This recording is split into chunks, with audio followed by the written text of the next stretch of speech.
Salut à tous et à toutes et bienvenue sur cette nouvelle vidéo, ça fait plaisir de vous revoir après les examens.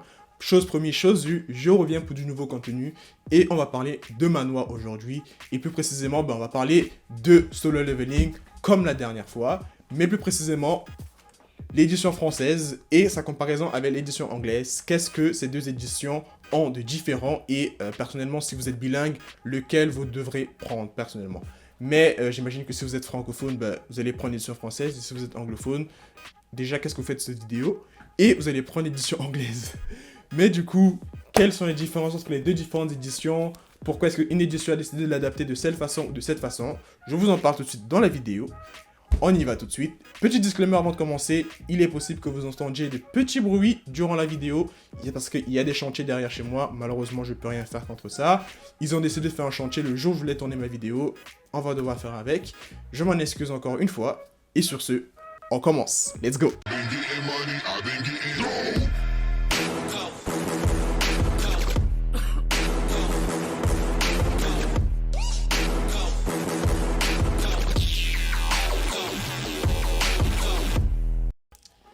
Alors, tout premièrement, on va commencer par quoi? Déjà, comme la dernière fois, si vous avez vu ma vidéo où je comparais Solo Leveling, l'édition anglaise, avec les autres manhwas et les mangas normaux, on va le comparer avec, cette fois-ci, on va la prendre en référence et on le comparera avec l'édition française.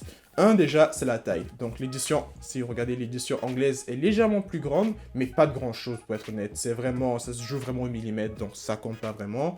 Et puis, comme je vous ai montré tout à l'heure, c'est la mise en page. Donc, regardez ça. Au niveau de la lumière, ça réfléchit. Donc, sur la version française, il y a comme cette petite couche, ici. Et aussi, si vous voulez pas remarquer, au niveau des yeux de Sung Jin-woo, il y a une petite couche au niveau des yeux qui reflète la lumière. Et ça fait vraiment stylé. Ça fait comme une sorte de shader, genre au-dessus du livre. Et ça fait vraiment... Ça rend le livre un peu comme version 3D. Et en fait, cette texture-là, en fait, c'est la même texture que tu retrouves sur tout le livre de la version anglaise. Donc, tout le livre, en fait, c'est cette texture-là que tu as. Alors qu'ici, tu as la texture cartonnée du livre, puis tu as cette texture en plastique lisse, à peu près. Donc, ça peut changer peut-être. Et aussi, au niveau de l'illustration, si vous regardez la version anglaise, c'est assez l'illustration, je dirais, l'une des premières illustrations du manhwa que l'auteur a pu faire.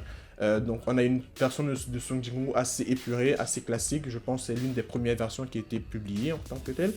Et sur cette version, de la version française, je dirais que c'est un peu du spoil parce qu'on te dit déjà à peu près certaines choses ou alors sa forme de visage prédéfinie dans le futur. Je dirais que cette version-ci est un peu comme romantisée et cette version-ci est plus relate, donc tu peux plus identifier Sung Jin-woo dans le futur du manhwa, donc... Ça dépend, ça spoil un peu, ça fait un peu chier le fait qu'il peut spoil dès la première couverture, surtout que c'est le tome 1. Autre particularité du tome français, c'est que le livre est subdivisé en plusieurs chapitres. Donc si vous pouvez le voir ici, le livre est subdivisé en plusieurs chapitres. Ce que les autres versions n'ont pas pu faire, ou alors que les versions anglaises ne font pas. Par exemple, là, à la fin d'un chapitre, on a comme une page blanche ou une page de référence couleur qui te dit que tu es en train de changer de chapitre. Donc, par exemple, je pense la même chose, tu es en train de changer de scan. Et ouais, en gros, la preuve, c'est qu'on a 12 chapitres, ce qui correspond exactement aux 12 chapitres que le livre représente, les 12 scans que le livre représente. Donc, techniquement, c'est comme ils te disent fin de chapitre, en gros, c'est la fin d'un scan que tu aurais eu sur Internet. Et l'édition anglaise ne le fait pas. Est-ce que c'est un avantage, est-ce que c'est un inconvénient? Personnellement, je ne vois pas vraiment ça comme un avantage, mais je ne vois pas non plus comme un inconvénient. Tu peux avoir les deux ou tu ne peux pas avoir les deux. C'est juste que ça le fait de façon un peu plus structurée l'histoire. Et puis tu peux plus facilement t'y retrouver. Par exemple, tu es comme, oh, à quel moment ça s'est passé? Oh, ça s'est passé dans le chapitre 9. Donc par exemple, si tu veux te retrouver dans l'histoire, c'est un peu plus facile de se retrouver dans l'édition française parce qu'ils te mettent évidemment des chapitres. Seconde chose importante, c'est la mise en page. Alors qu'est-ce que j'entends par la mise en page? C'est le découpage et la mise en page des images. Bon, je vais vous montrer les premières images, vous allez plus comprendre. Ceci sont les premières images de l'édition française. Donc vous voyez, ça fait vraiment découpage de bande dessinée française. Donc vous voyez que c'est des petites cases et qu'on laisse très peu d'espace entre les images. Donc on veut vraiment que le lecteur continue de lire genre rapidement comme un manga, dont les images sont très collées l'une par rapport aux autres.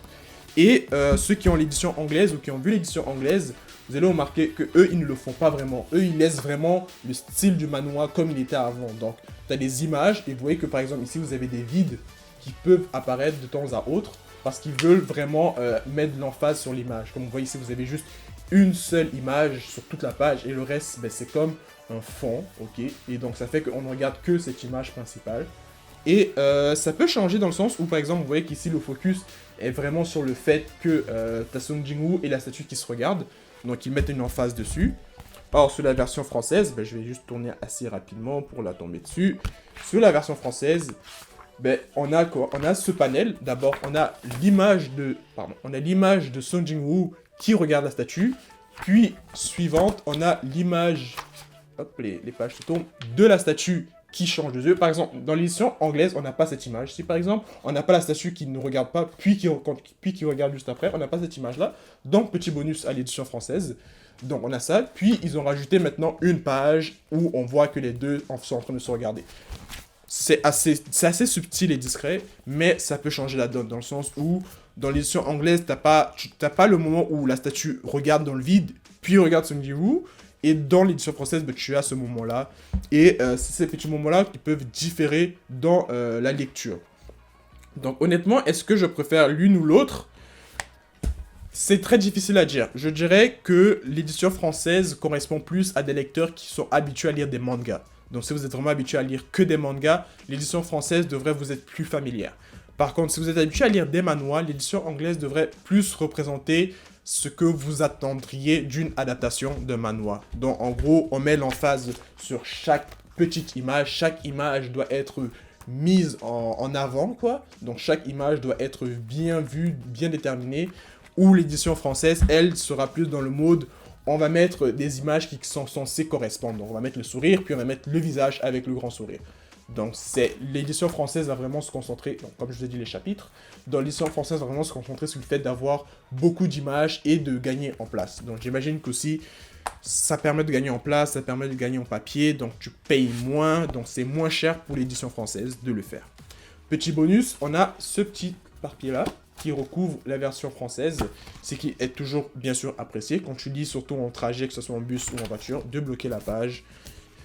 Donc, en général, est-ce que je dois conseiller à l'un ou à l'autre de choisir un manga, pas un manga, mais plutôt une édition française ou anglaise? Personnellement, je ne dirais pas de va vers l'édition française, va vers l'édition anglaise.